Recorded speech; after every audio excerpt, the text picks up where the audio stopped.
बिस्मिल्लाहिर्रहमानिर्रहीम। नहजुल बलागा के आज के दर्स का उन्वान है अहमक की पहचान। ज़रा मुश्किल सा मौजू है, इसलिए कि हर कोई अपने आप को अक्लमंद समझता है, और जब हम कहेंगे अहमक की पहचान तो हर कोई कहेगा ये हमारे काम का मौजू नहीं है।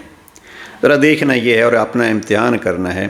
जनाब अमीर अलैहिस्सलाम ने नहजुल बलागा में दो मकामात पर अहमक की कमज़ोरी की तरफ इशारा फरमाया है। एक मकाम पे जनाब अमीर अलैहिस्सलाम फरमाते हैं कि अक्लमंदी सबसे बड़ी दौलत है और अहमक होना सबसे बड़ा फ़क्र है। इससे वाज़ेह हुआ कि ये अहमक होना कितनी बड़ी कमज़ोरी है, और जनाब अमीर अलैहिस्सलाम ने इसको अक्ल के मुकाबले में इस्तेमाल किया।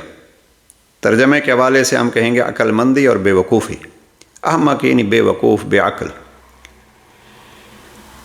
नहजुल बलागा के हिकमत नंबर 38 में जनाब अमीर अलैहिस्सलाम ने अपने बेटे इमाम हसन मुज्तबा अलैहिस्सलाम को 8 चीज़ों की तरफ मुतवज्जे किया, और उसमें एक चीज़ ये फरमाई, या बुनैया इय्याका व मुसादक़तल अहमक, ए बेटा बेवकूफ़ से दोस्ती न करना, क्योंकि वो तुम्हें फ़ायदा पहुँचाना चाहेगा तो नुकसान पहुँचाएगा।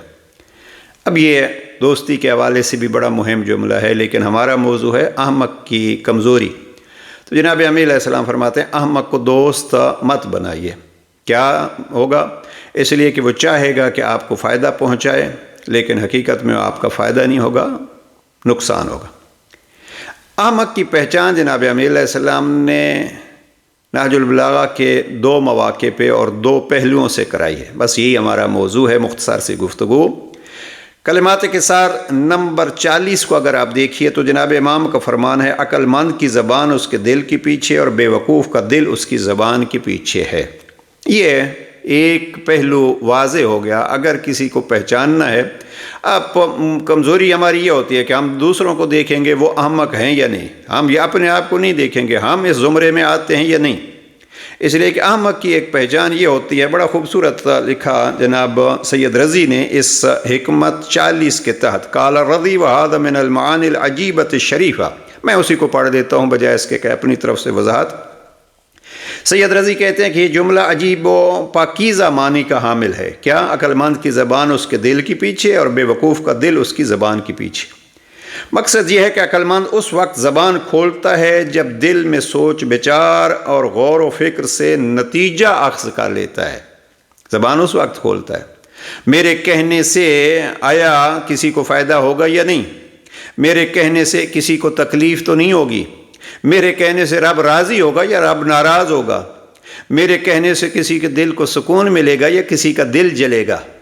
हम ज़बान को एक खंजर के तौर पर, छुरी के तौर पर, तलवार के तौर पर इस्तेमाल करते हैं, और ये हकीकत में समझते ये हैं कि जनाब अमीर अलैहिस्सलाम ने एक अलग जगह पर यह फरमाया कि ख़बरदार ऐसा न बन कि तेरी ज़बान से लोग तो इसे डरें।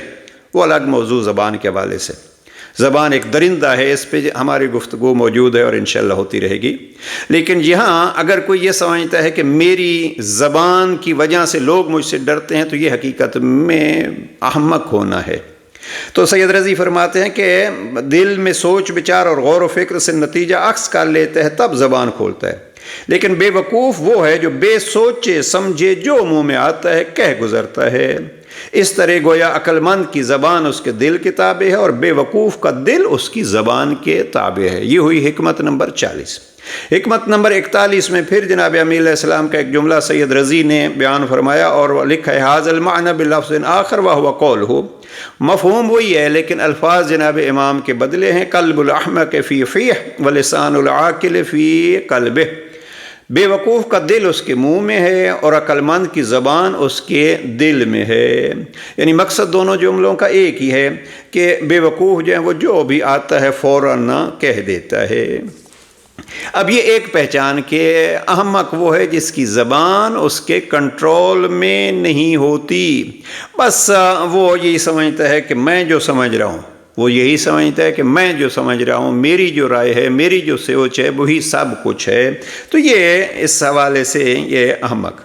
और एक जुमला कलिमात के सार में से नंबर 349 में है, 349। काफ़ी सारी खूबसूरत نصیحتیں ہیں جناب امیہ علیہ السلام کی، لیکن یہاں امام فرماتے ہیں کہ من کثر کلامہ کثر خطأہ ومن کثر خطأہ قل حیاؤہ ومن قل حیاؤہ قل ورعہ ومن قل، یہاں ایک گفتگو زبان جو زیادہ بولے گا وہ زیادہ لغزشیں کرے گا، اور جس کی لغزشیں زیادہ ہوں اس کی حیا کم ہو جائے گی، اور جس میں حیا کم ہو اس میں تقوی کم ہوگا، اور جس میں تقوی کم ہوگا اس کا دل مردہ ہو جائے گا، اور جس کا دل مردہ ہو گیا وہ دوزخ میں جا پڑے گا۔ اس کے بعد ذرا دیکھیے یہاں جناب امیہ علیہ السلام نے دوسری پہچان کرائی احمق کی۔ پہلی کیا ہوئی کہ اس کی زبان نہ اس کے اختیار میں نہیں ہے، جو جی چاہتا ہے کہتا جاتا ہے۔ یا امام فرماتے ہیں وَمَن نَظَرَ فِي عُيُوبِ النَّاسِ وَأَنْكَرَهَا ثُمَّ رَاضِيَ لِنَفْسِهِ فَذَلِكَ الْأَحْمَقُ بِعَيْنِهِ، جو شخص لوگوں کے عیوب دیکھ کر ناک بھون چڑھائے، مفتی جعفر حسین مرحوم کا ترجمہ، ان کو برا سمجھے، فَأَنْكَرَهَا یعنی ان کو سمجھتا ہے کہ یہ تو بہت بری بات ہے، یہ جو اس نے کام کیا ہے، یہ عیب جو ہے اس میں پایا جاتا ہے، تو یہ برا شخص ہے۔